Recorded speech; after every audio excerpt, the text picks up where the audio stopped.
누가복음 6장 하자면요 6장 46절 누가복음 6장 46절 어찌하여 너희는 나를 주여 주여라고 부르면서도 내가 말하는 것들을 행하지 아니하느냐. 오늘의 말씀의 제목은 예수 그리스도의 명령을 잘 지키고 있는가 중간점검입니다. 예수 그리스도의 명령을 잘 지키고 있는가 라는 제목의 중간점검이에요. 구원받은 후 앞만 바라보고 질주해오고 있는 성도님들에게 감사를 드립니다.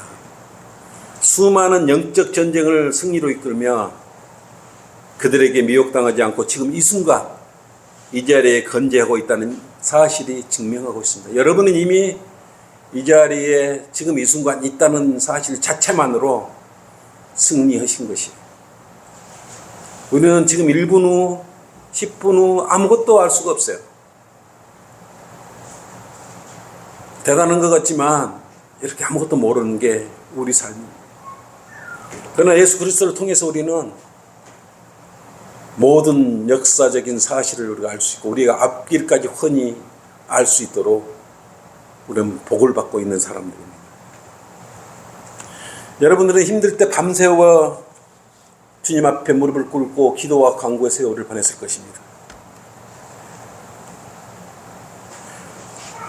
때로는 가족을 위해서, 아내를 위해서, 남편을 위해서, 친척들을 위해서 얼마나 여러분들 많은 기도와 눈물로 간구의 삶을 살았겠습니까? 주님께서는 그걸 모르실까요? 다 알고 계시죠. 그리고 성경대로 믿는 믿음의 대열에 들어서서 마귀들과 싸우니라고 정말 수고 많이 했던 것입니다. 그래서 오늘을 이런 귀한 시간을 갖게 되는 것이에요. 근데 우리가 정작 앞만 바라보고 달려오다 보니까 정작 우리가 잊어버린 게 있어요. 정말 우리가 주님의 명령을 잘 이행하고 있을까? 정말 성경대로 믿는 사람의 대열에 있다 그러면서 우리가 바르게 이행하고 있는 것인가? 나는 이 성도에 비해서 여름 수련회 때 가봤지 않습니까? 저 성도들에 비해서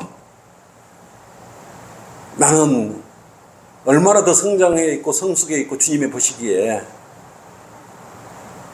인정해 주시는 그러한 성도일까? 자녀일까? 여러분 스스로도 한번 그런 생각을 해보셨을 것입니다. 밤새워 이분의 간증을 나누시라고 수고들도 많이 하셨지 않습니까? 점검해 보고자 하는 것입니다. 구원받은 성도라면, 자녀라면 당연히 주님의 명령을 받들 뿐만 아니라 지켜야 돼요. 구원받은 성도가 하나님의 명령을 지키지 않으면 어떻게 되겠습니까? 그래서 스스로 뒤돌아보면서 잘 돌볼 수 있는 계기가 되기를 바랍니다. 왜 우리가 예수 그리스도의 명령을 이행해야 되죠? 예수 그리스도는 육신으로 오신 하나님이시기 때문에 그렇습니다. 예수님의 명령은 하나님의 명령이에요. 그래서 예수 그리스도의 보혈이 피로써 구속받은 성도들은, 자녀들은 당연히 명령을 준행해야 될 의무를 가지고 있습니다. 예수 그리스도께서는 이 세상에서 사셨던 가장 위대한 스승이므로 그분의 계명들을 지키는 것은 너무나 당연한 것입니다. 오늘 본문 말씀처럼 어찌하여 너희는 나를 주여 주여라고 부르면서도 내가 말하는 것들을 행하지 아니하느냐라고 말하고 있는 것입니다. 우리는 잘 행하고 있는데 어찌하여 너희는 내가 말하는 것들을 행하지 아니하느냐고 말하고 있습니다. 지금 이 책망은 우리들에게 내리고 있는 책망이에요. 그리스도를 믿고 자신의 구에 한다면 그분께서 명령하신 바에 따라서 움직여야 되는 것이, 그 명령을 무시하면 안 되는 것입니다. 주님을 믿는다고 고백하면서도 그분께서 명령하신 말씀을 무시하는 것보다 더 모순된 일이 어디가 있겠습니까? 여러분은 구원받은 성도로서 이미 거듭나서 구원받았기 때문에 중복되는 부분이 있을 수 있으나 예수 그리스도께서 이 땅에 오셔서 명령하셨던 말씀이니까 영적으로나 교리적으로는 잘 들으셔야 돼요. 여러분 점수를 정확히 냉정하게 체크를 하셔야 돼요. 여러분이 예수 그리스도의 명령을 잘 이행하고 있는지 스스로 체크하셔서 부족한 부분이 발견되면 분발하셔 주님의 명령을 지키는데 정말 최선을 다해야 되는 것입니다. 왜냐하면 마지막 때가 더 가까워 왔기 때문에 그렇습니다. 부모님이 심부름 시켰는데 놀다가 잊어버릴 경우도 있지 않습니까? 혹시 우리가 그런 일을 하고 있는지, 주님의 말씀에 불순종하고 있는 건지 한번 되돌아보시기 바랍니다. 첫째, 지금부터입니다. 점수 여러분 이제 새겨 넣으세요. 주님께서는 회개하라고 명령하셨어요. 회개하라고. 여러분 회개하고 있습니까? 회개의 삶을 살고 있습니까? 마태복음 4장 17절에 주님께서는 회개하라, 천국이 가까웠느냐라고 말씀하셨습니다. 물론 교리적으로 여러분 잘 적용받아서 들어야 해요. 교리적으로는 잘 여러분 구약과 신약이 들어있는 그러한 부분이 있기 때문에 잘 여러분 분별해서 들으셔야 돼요. 그래서 일단은 회개하라 그랬습니다. 그리스도인은 회개의 삶을 살아야 됩니다. 잘못한 것이 있으면 회개해야죠. 여러분 잘못하고 있는데도 회개의 삶을 살고 있습니까? 거기다가 여러분 5점을 넣으십시오. 회개는 그리스도의 삶 속에서 매우 중요합니다. 구원을 받았을지라도 육신을 입고 있는 그리스도인은 죄와 연관된 삶을 살 수밖에 없지 않습니까? 그래서 우리는 죄를 지을 때마다 속히 주님 앞에 엎드려 요한일서 1장 9절 말씀처럼 엎드려 자백하고 회개를 해야 되는 것이에요. 그래야 용서를 받을 수 있기 때문에 그렇습니다. 그래야 회개를 해야 죄로부터 돌이킬 수가 있기 때문에 그리스도인의 회개의 삶은 아주 소중합니다. 회개는 뭐라 그랬습니까? 다시 세상 가운데로 죄 가운데로 돌이켜진 마음을 하나님께로 돌이키는 거죠. 온전한 마음으로 돌이키는 것. 그것이 회개예요. 진정한 회개예요.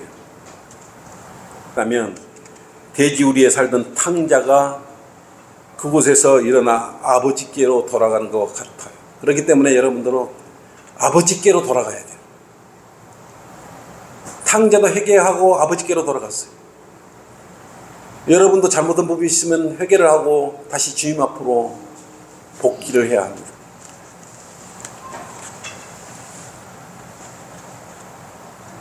둘째,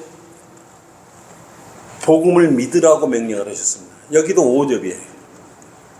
우리는 복음을 믿어야 합니다. 여러분이 이미 완성된 것은 5점을 체크해 놓으시면 돼요. 마가복음 1장 15절에서 주님께서는 너희는 회개하고 복음을 믿으라고 말씀하셨기 때문에 이건 예수님의 지금 명령을 내고 오늘 이렇게 문항을 여러분과 함께 하고 있는 것이에요. 여러분은 복음을 믿고 있습니까? 또 믿었습니까? 주님으로부터 비롯된 복음은 구원을 위한 기쁜 소식이기 때문에 그렇습니다. 설교를 듣는데 복음을 믿지 않는 사람들이 있어요. 나중에 보면 구원도 안 받은 자들이에요. 온통 교회를 들쑤셔 놓고 뒤집어 놓고 가버리지 않았어요. 복음을 믿었을까요? 진짜 복음을 믿고 예수 그리스도를 마음에 영접했다면 교회 안을 들쑤셔 놓을 수가 있을까요? 기본적으로 예수 그리스도로 오신 하나님을 믿어야 돼요. 예수님께서 그랬지 않습니까? 요한복음 14장 1절로 하나님을 믿으니 또한 나를 믿으라고 말씀하셨어요. 믿으면 5점, 셋째, 예수님께는 또 뭐라고 말했습니까? 거듭나라고 명령했습니다. 거듭나라고. 거듭남이 뭐라 그랬습니까? born again. 다시 태어나. 여러분 다시 태어났습니까? 그러면 거기다가 5점을 산정을 하십시오. 3장 7절로 그랬지 않습니까? 내가 너희에게 너희는 거듭나야 한다고 말한 것을 이상히 여기지 마라 그랬어요. 새로운 생명의 출산. 이것은 예수 그리스도의 명령을 따를 때에 이루어지는 것입니다. 네 번째, 예수께서는 성령을 받으라고 하셨어요. 명령이에요. 여러분 성령을 받았습니까? 성령을 받았으면 5점을 더하시면 되는 것입니다. 냉정하게 평가를 해보십시오. 여러분 마음에 성령님이 선물로 주셨다면 여러분 마음에 성령님이 와 계셔야 되는 것입니다. 누가복음 24장 49절로 그랬어요. 보라, 내가 나의 아버지께서 약속하신 것을 너희 위에 보내노라. 그러나 높은 곳으로부터 능력을 입을 때까지 예루살렘 도성에서 기다리라고 하셨어요. 이때까지만 해도 성령님께서는 공식적으로 이 땅에 내려오시지 않았어요. 그런데 죄인은 예수 그리스도를 개인의 구주로 영접할 때 성령을 받을 수 있는 것입니다. 그래서 여러분 예수님을 영접했다면 여러분 성령을 받으신 거예요. 여러분 성령을 받으셨습니까? 다섯째, 예수 그리스도를 따르라고 명령하셨어요. 누구나 나를 섬기고자 하면 나를 따라오라고 예수님께서 요한복음 12장 26절로 말씀하셨습니다. 여러분 예수님을 잘 따르고 있습니까? 그거다가 5점을 넣으십시오. 근데 그냥 따르라는 게 아니었어요. 5점 받기가 쉽지는 않아요. 예수 그리스도를 그냥 따라가면 되는 것이 아니고 자기를 부인하고 따르라고 했어요. 여러분은 자신을 부인하고 예수님을 지금 따르고 있습니까? 누가복음 9장 23절로 그랬지 않습니까? 누구라도 나를 따라오거든 자기를 부인하고 날마다 자기 십자가를 지고 나를 따르라라고 말했어요. 그냥 따르는 게 아니고 자기를 부인하고 예수님을 따르라고 했습니다. 구원받은 성도가 예수 그리스도를 따르는 것은 명령이지 선택사항이에요. 구원받은 그리스도인이 예수님을 따라도 되고 안 따라도 되고 이런 건 아니라는 것입니다. 무조건 따라야 되는 것입니다. 여러분 잘 따르고 계십니까? 자신 한번 살펴보십시오. 잘 따르고 있다면 플러스 5점을 체크하시면 됩니다. 여섯 번째, 주님께서는 기도하라고 명령하셨어요. 성도들이 받들어야 할 가장 중요한 부분이기도 하고 주님의 명령인 것입니다. 성도의 생활은 기도하는 생활이어야 되기 때문에 그래요. 그래서 재림을 앞두고 뭐라 그랬으면 늘 깨어 기도하라 그랬어요. 또 시험에 들지 않도록 기도하라 그랬어요. 이게 명령입니다. 추수의 일꾼들을 보내주시라고 기도하라 그랬어요. 주님께서 늘 깨어 기도하라고 명령을 했습니다. 우리한테. 여러분 늘 깨어 기도하고 있습니까? 여러분은 지금 아침, 저녁, 점심 어느 때라도 주님과 기도로서 주님의 명령을 따르며 하나님과 교제를 하고 있습니까? 잘 하고 계신다면 여기다가 5점을 더 넣으십시오. 일곱 번째, 예수님께서는 하나님을 믿으라고 명령하셨습니다. 하나님을 믿으라는 명령을 주셨어요. 하나님을 믿는 하나님의 성도가 위대한 것은 그가 위대하신 하나님을 믿고 위대하신 분과 교제하기 때문에 예수님께서는 하나님을 믿으라고 말씀하셨던 것입니다. 마가복음 11장 22절로 그랬죠. 예수님께서 마가복음 11장 22절을 봅시다. 마가복음 11장 22절로 예수께서 대답하여 그들에게 말씀하시기를, 예수께서 말씀하시기를 뭐라 그랬습니까? 하나님을 믿으라 그랬습니다. 하나님을 믿으라 그랬어요. 예수님께서 말씀하신 거예요. 요한복음 20장 27절을 보십시오. 요한복음 20. 도마에게 말씀하시는, 내 손가락을 이리 내밀어 나의 손을 보고 너의 손을 내밀어 내 옆구리에 넣어보라. 그리하여 믿음 없는 자가 되지 말고 믿는 자가 되라 그랬어요. 믿는 자고 말은 믿음 없는 자가 되지 말고 믿는 자가 되라고 그랬어요. 하나님을 믿는 자가 되라고 그랬어요. 여러분, 하나님 잘 믿고 계신다면 5점을 벌어쓰십시오. 8번째, 예수님께서는 성경을 상고하라고 말씀하셨어요. 명령하셨어요. 이건 역시 구원받은 성도들이 영적 양식을 섭취하는 매우 중요한 항목이에요. 성경을 상고하는 것은 모든 성도들의 일상생활에 필요한 그러한 필요예요. 그래서 여러분, 요한복음 5장 39절 말씀처럼 성경을 상고하는 것입니다. 성경을 상고하라는 것이 뭐예요? 성경을 살펴보고 읽어보고 잘 보살펴보고 올바로 나누고 공부하고 하나님의 뜻이 무엇인지를 살펴보라는 것입니다. 하나님의 명백한 그러한 계명들이 무엇인지 잘 살펴보라는 명령이에요. 그래서 우리는 성경을 샅샅이 공부해야 되고 또 암기까지 하지 않습니까? 우리는 성경을 상고하라는 예수님의 말씀에 순종해야 하고 또 순종하고 있어야 합니다. 여기까지 잘하고 있다면 여러분 또 플러스 5점을 올리십시오. 또 9번째, 너희의 빛을 비추라고 명령하셨지 않습니까? 너희의 빛을 비추라고.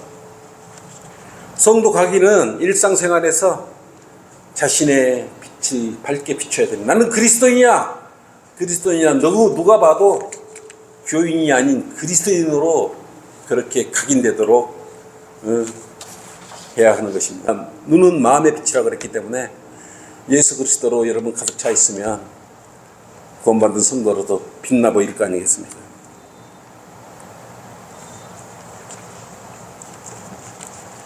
주님께서는 우리 위해서 큰 일을 행해 놓으시기 때문에 여러분도 밝은 빛 가운데에서 떳떳하게 행하고 있다.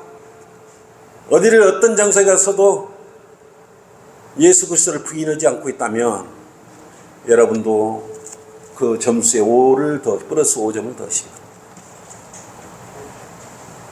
10번째는 하나님께 최고의 사랑을 드리라고 말씀하셨습니다.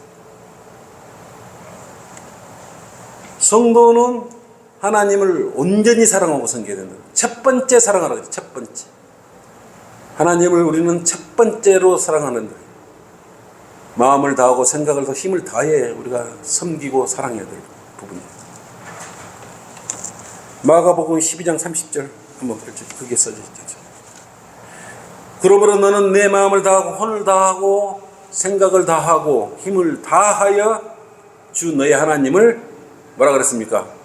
사랑하라 그랬어요. 여러분, 주 하나님을 사랑하고 있습니까? 마음을 다하여 사랑하고 있습니까? 힘을 다하여 사랑하고 있습니까?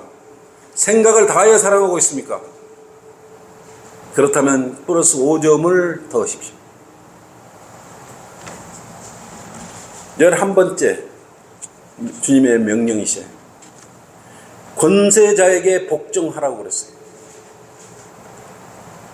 마가복음 12장 17절로 주님은 뭐라고 말씀하셨어요? 카이사의 것은 카이사에게, 하나님의 것은 하나님께 바치라고 말씀하셨어요. 따라서 우리는 권세자에게 복종을 해야 돼요. 이 세상에 권세자를 세운 분이 주님이시기 때문에 그렇습니다. 주님은 이 땅의 권세자들은 선한 것에 대해서는 시비를 걸지 않아요. 우리가 믿음을 원활히 하기 위해서 권세자에게 복종하라고 말씀하고 있는 것입니다. 어디 데모에 참석하고 국가의 반기를 들고 그리스도인이 정치활동에 참여하고 이 정당이 옳리 저 정당이 옳리, 이것은 맞지 않는 것이에요. 그래서 성경에는 권위를 행사하는 자들과 위에 있는 권세자들에게 복종하고 그들을 위해 기도해야 한다고 말씀하셨습니다. 여러분, 그렇게 하고 있다면 플러스 5점을 더하십시오. 로마서 13장 1절로 그렇게 말씀하고 계십니다. 12번째는 이웃에 대하여 의무를 다하라고 명령하셨습니다. 이웃에 대하여. 우리는 이웃에 대하여 의무를 다해야 된대요. 이웃에 대해서 어떻게 하라고 그랬습니까? 명령이 내 이웃을 네 자신과 같이 사랑하라. 근데 거짓으로 사랑하면 안 돼요. 들통나요. 얼마 가서 다 나타나요. 그것이 거짓이었으면 드러나지 않습니까? 형제를, 지체를 거짓 사랑을 하면 반드시 드러나게 되어 있습니다. 드러나면 곤란을 겪고 부끄러움을 당하지 않겠습니까? 근데 이웃을 사랑하는 것이 해도 되고 안 해도 되는 것이 아니고 명령이에요. 의무란 말이에요. 마태복음 19장 19절로는 내 아버지와 어머니를 공경하고 내 이웃을 네 자신과 같이 사랑하라고 말씀하셨습니다. 명령입니다. 명령. 우리는 기회가 닿는 대로 모든 사람에게 선을 행해야 되는데 특별히 믿음의 가족, 우리 성경대로 믿는 믿음의 가족에게 더 신경을 써서 사랑을 해야 합니다. 우리 진정한 이웃이 누구예요? 구원받은 성경대로 믿는 우리 이웃이자 지체인 것입니다. 여러분, 사랑을 잘하고 있습니까? 이웃을 사랑하고 있습니까? 가식적으로 하지 않고 진정한 마음으로 형제를 사랑하고 있습니까? 지체를 사랑하고 있습니까? 자매를 사랑하고 있습니까? 자매를 사랑한다 그러니까 또 육신적으로 생각하고 이상하게 풀어나가면 안 되는 것입니다. 하나님의 사랑은 주시는 것이었어요. 가장 아끼고 사랑하는 것을 주는 그것이 사랑이었어요. 독생자 이삭마저도 하나님을 위해서라면 장작더미에 올려놓고 불에 태우기 위해서 칼로 내리칠 그런 마음이 사랑이에요. 육신적인 쾌락을 느끼는 그러한 사랑이 아니라는 것입니다. 대부분 사랑 그러면 이상하게 착각을 하는 것 아니겠습니까? 가식적으로 사랑하면 안 돼요. 여러분을 가식적으로 사랑하지 않고 진정으로 이웃을 사랑하고 있다면 플러스 5점을 더하시기 바랍니다. 13번째는 뭘까요? 탐심을 조심하라. 탐심을 조심하라. 우리의 삶은 주님께서 계시는 셋째 하늘의 중심을 두고 그리스도인의 삶을 살아요. 탐심을 조심하라는 것은 주님의 명령이셨어요. 땅에 중심을 두고 살면 탐심이 생깁니다. 그래서 탐심은 성경에서 우상숭배라고 말씀하셨기 때문에 주님께서는 성도들에게 주의하고 탐심을 조심하라고 누가복음 12장 15절로 말씀하셨어요. 단순한 충고와 경고가 아니었어요. 우리는 자칫하면 땅 위에다가 보물을 쌓을 생각을 하고 있단 말이에요. 육신의 정욕이 그런 생각을 갖게 만든단 말입니다. 땅에다 보물을 쌓아두지 말라라고 했는데도, 하늘에다가 보물을 쌓아두라고 그랬는데도 땅에다가 눈에 보이는 큰 빌딩과 좋은 차와 그런 좋은 옷들이 너무하고 비교하다 보니까 넘보다 더 많이 갖기 위한 그런 생각을 가진 게, 재물을 갖고자 하는 게 성경은 우상숭배요, 탐심이 우상숭배라고 말씀하십니다. 이 탐심이 없는 마음이라면, 여러분의 마음이 하늘에 가 있다면 플러스 5점을 더하시기 바랍니다. 14번째, 예수 그리스도께서는 성도들에게 위선자가 되지 말라고 명령하셨습니다. 이건 명령이에요. 예수님께서는 위선에 대해서도 분명하게 명령을 하셨습니다. 특히 누구한테 그러셨어요? 바리새인들한테 그랬잖아요. 위선, 누룩을 조심하라 그랬습니다. 누가복음 12장 1절 한번 읽어보십시오. 너희는 바리새인들의 누룩, 곧 위선을 조심하라. 이게 거짓 교리와 교만과 남한테 보이기 좋아하고 이런 것들이 전부 다 뭡니까? 위선자예요. 위선적인 생각이고 위선이에요. 그래서 그런 것을 행위하지 말고 본받지 말라고 그랬습니다. 그리스도 입으로 나온 것은 지켜야 해요. 그리스도 입으로 내뱉는 말은, 마음 속에서 나온 말은 주께로부터 나온 말이에요. 그래서 여러분은 지켜야 되는 것입니다. 가식으로 대해서는 안 되는 것입니다. 그래서 우리 성경대로 믿는 사람들 교제는 대부분 담대하고 그냥 꾸밈이 없이 이야기를 합니다. 더 보태서 가장해서 이야기하는 것, 그것이 위선이에요. 위선자는 화 있으리라고 분명히 주님께서 명령하셨어요. 그래서 여러분이 위선자가 아니라면 거기다가 5점을 더 풀어 쓰십시오. 그리고 참 어려운 문제지만 15번째, 예수님께서는 온유하고 겸손하라고 명령을 하셨어요. 온유하고 겸손함 굉장히 쉬운 것 같은데도 육신의 성품을 가지고 있기 때문에 어렵죠. 스스로 낮춰져야 합니다. 이 말이 낮춰지고 겸손해지라고 그러기 때문에 겸손해지기가 쉬운 것 같지만 어려워요. 쉽지 않아요. 기도해야 됩니다. 예수님처럼 겸손해져야 합니다. 주님께서는 이 땅에 오셔서 마태복음 11장 29절에서도 너희 가운데 으뜸이 되고자 하는 자는 모두 사람의 종이 될지니라고 말씀하셨습니다. 마태복음 11장 29절에 주님은 나는 마음이 온유하고 겸손하니 내 멍에를 메고 나에게서 배우라 그랬어요.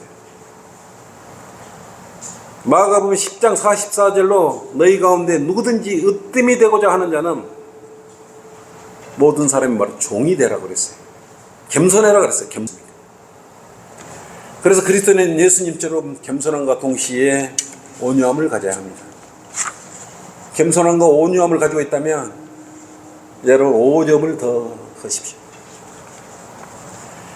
16번째, 형제들을 사랑하라고 명령하셨습니다.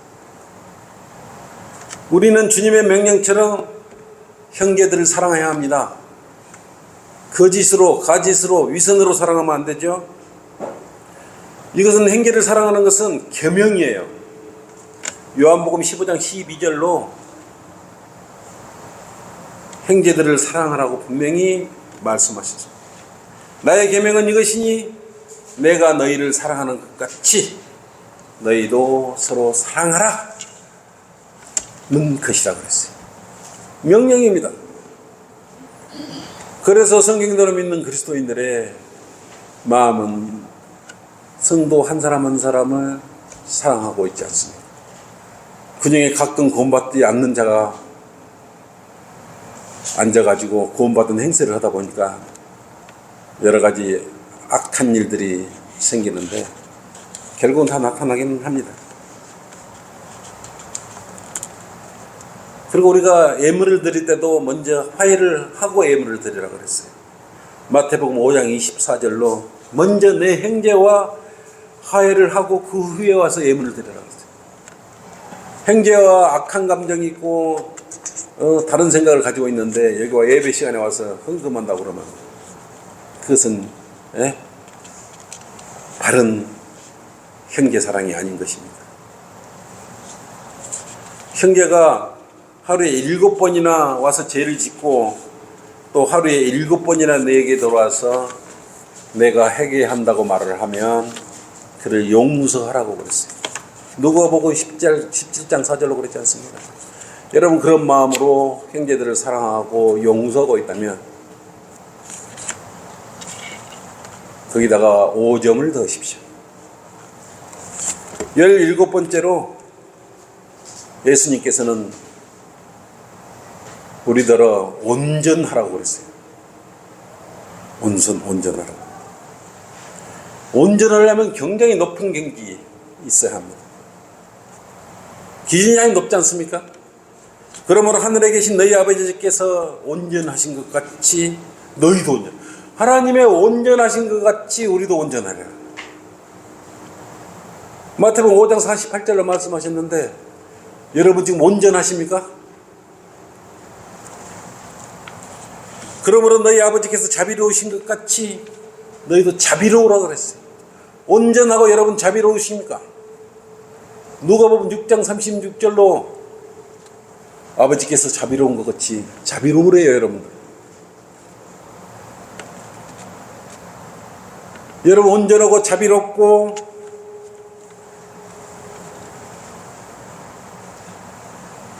겸손한 마음이 있다면 여기다가 5점을 더하십시오.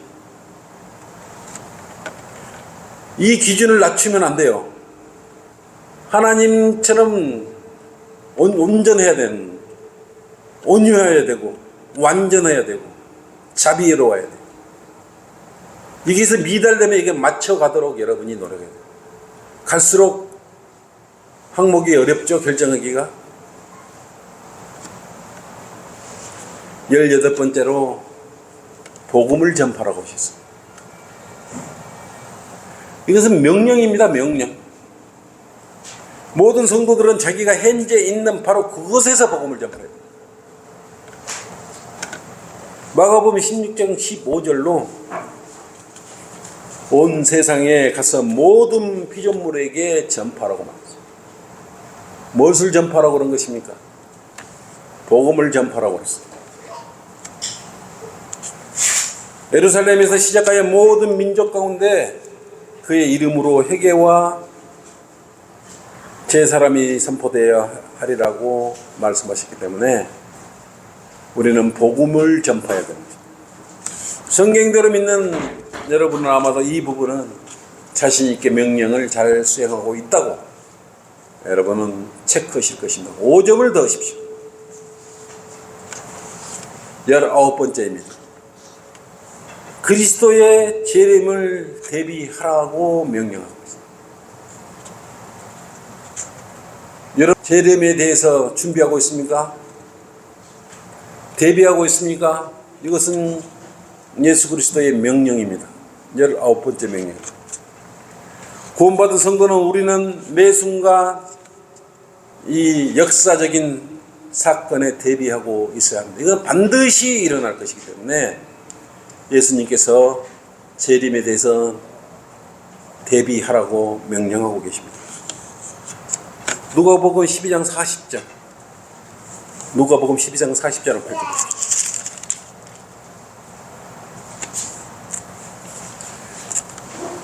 우리는 지금 이것을 기다리고 있는 것입니다. 대비하고 있습니다. 주님 오실 것을 대비하고 있는 것입니다. 누가복음 12장 40절. 그러므로 너희도 준비하고 있으라 그랬어요. 준비하고 있으라 그랬어요. 너희가 생각지 않는 시간에 인자가 오리라 그랬어요. 언제 어떻게 이 순간 지금 부르실지 모르지만 재림을 대비해서 여러분 준비하고 있어야 합니다. 잘 준비하고 있다면 여기다가 5점을 더 풀어 쓰시기 바랍니다.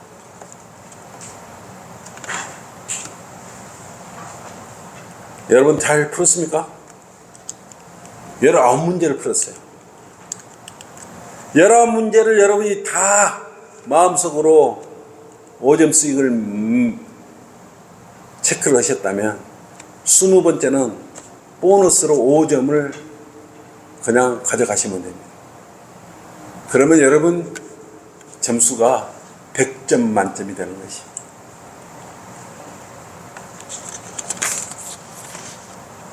여러분은 좋은 점수를 받으셨습니까? 여러분의 마음속으로 체크를 다 하셨지를 믿습니다.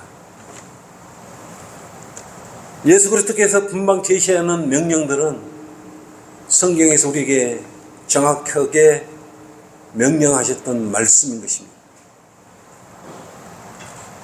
예수 그리스도께서는 나를 사랑하는 사람은 내 말을 지킨다고까지 말씀하셨어요. 요한복음 14장 24절. 예수님을 사랑하는 사람은 예수님의 명령을 지켜야 된다고 했어요. 이것이 결론입니다. 이것이 참된 동기예요. 예수님의 명령을 지켜야 하는 참된 동기예요. 그래서 그리스도인의 참된 동기는 결국은 하나님을 향한 사랑이에요.